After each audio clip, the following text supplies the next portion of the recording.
dengan pecahnya Hurley, dan akan dibunuh dalam satu gerakan.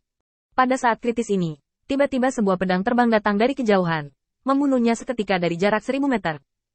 Han Mang lewat, memaksa serangan Hurley kembali. Melewatkan kesempatan ini, sudah terlambat bagi Hurley untuk menembus pisaunya, dan telah mundur dengan cepat, menarik jarak yang cukup jauh. Saya melihat gelombang panas yang panjang di udara di mana pedang terbang di antara keduanya. Gelombang panas yang terlihat. Setelah keheningan singkat, suara menusuk yang tajam sudah lama tertunda. Dengan cara ini, Hurley langsung menunggu, tidak lagi terjerat dengan dan menoleh untuk melihat ke kejauhan. Siapa kamu? Kenapa aku tidak pernah mendengar namamu? Metode ini sangat khas. Kamu tidak boleh begitu biasa-biasa saja. Wajah Jiang tenang, dan jarak kilometer ini hanya dicapai dalam sekejap mata. Elit Anda tampaknya rentan. Saya telah memusnahkan mereka semua sebelum saya mengerahkan kekuatan saya. Saya tidak cukup bersenang-senang, jadi saya datang untuk menemukan Anda untuk melatih keterampilan saya. Hurley memutar lehernya, dan dari sudut matanya, dia melihat ke lokasi di mana sebelumnya dia menempatkan iblis-iblis itu. Di hutan lebat tempat ia bersembunyi, hanya sedikit cahaya yang berangsur-angsur menghilang. Jelas bahwa pertempuran telah berakhir, dalam waktu yang sangat singkat sehingga dia dan terjerat. Apa hubunganmu dengan Feng Tianxing? Mengapa kamu membantunya saat ini? Jika Anda tertarik, saya pikir masih ada kesempatan bagi kita untuk berbicara. Jiang menggelengkan kepalanya dan tidak mau menjawab pertanyaan ini. Tetapi kemudian dia memikirkannya. Jika dia tidak menjawabnya, bukankah itu berarti dia telah menyetujui terlalu banyak hal? Kebetulan hal-hal persetujuan ini adalah kebenaran. Tulisan tangan Feng Tianxing sangat bagus. Saya rasa Anda tidak mampu membayar harga ini. Tidak ada yang perlu dibicarakan. Dengan mengatakan itu, Jiang mengeluarkan sepanci anggur dari tangannya dan meminumnya dengan kepala terangkat. Tindakan ini memperlihatkan banyak kelemahannya. Belum lagi karena tindakan mengangkat kepala dan minum. Matanya benar-benar terpisah dari lawan. Begitu besar dan sombong, Hurley memanfaatkan kesempatan ini dan bergegas maju dalam sekejap. Tubuhnya yang besar membentur seperti bukit. Jiang tiba-tiba melempar kendi itu jauh-jauh, mengeluarkan pedang dari cincin penyimpanan, memuntahkan seteguk anggur, dan langsung berubah menjadi api yang berkobar, menutupi pedang. Pada saat api muncul, mata Jiang menjadi sedikit lebih mabuk. Geser pisau sesuka hati. Panggilan. Lautan api menyapu, dan tubuh besar Hurley lebih dari 10 meter langsung dilalap api. Hurley berakselerasi dengan keras, mencoba melepaskan diri dari belenggu api. Tetapi api itu seperti belatung yang menempel di tulang, dan tidak pernah lepas. Alih-alih, sisiknya secara bertahap dipanggang panas, dan sensasi kesemutan sudah datang dari kulitnya. Terakhir kali dia melambaikan tangannya, nyala api masih menyapu, dan Hurley tiba-tiba menoleh dan jatuh ke tanah, meninggalkan lubang besar di tanah dengan tubuhnya yang besar. Lingkungan kembali hening lagi. Jiang mengangkat tangannya dan memerintahkan. Kejar setan yang melarikan diri. Aku hanya mengizinkan 500 setan dilepaskan. Meninggalkan perintah ini, Jiang mengambil pedang yang terbakar dan masuk ke gua yang dalam. Setelah beberapa saat, tiang api menerobos tanah, dan tanah yang terciprat jatuh ke tanah.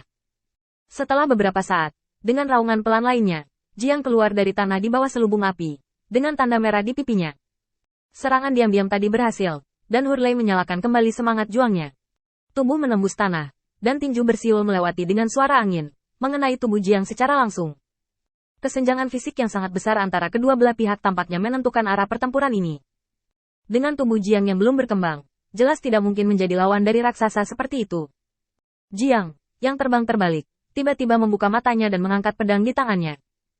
Pedang itu yang utama, dan dia mengambil tubuhnya untuk melewati serangan Heli, seperti anak kucing yang gesit, di tubuh besar Heli. Melompat-lompat, dari waktu ke waktu api di tangannya menusuk ke tubuh Hurley. Hanya saja sisiknya terlalu tebal dan kuat, dan saya sudah mencoba beberapa kali tidak berhasil. Melihat bahwa jika dia tidak menunjukkan kartu trufnya, Jiu tidak dapat mengusir lalat fana seperti Jiang. Heli memadatkan napasnya, tetapi saat berikutnya, dia menyerah. Dengan raungan rendah, suara itu mengguncang Jiang, dan kedua belah pihak kembali ke keadaan konfrontasi. Menerima tubuh lengkapnya, Hurley tiba-tiba tersenyum. Hampir tertabrak, kekuatanmu sedikit lebih lemah dariku. Jika kamu menemukan trik itu, Feng Tianxing akan tahu siapa aku dan apa yang ingin aku lakukan. Dia bisa melihat caranya dari jejak pertempuran. Aku sangat yakin akan hal ini. Mengenai hidup dan matimu, dia tidak akan peduli. Meninggalkan kata-kata ini, Heli berbalik dan pergi. Jiang tidak bermaksud untuk terlibat, hanya melihat Heli pergi. Hurley tiba-tiba berhenti, melihat kembali ke arah Jiang yang masih berdiri di sana, dan mencibir.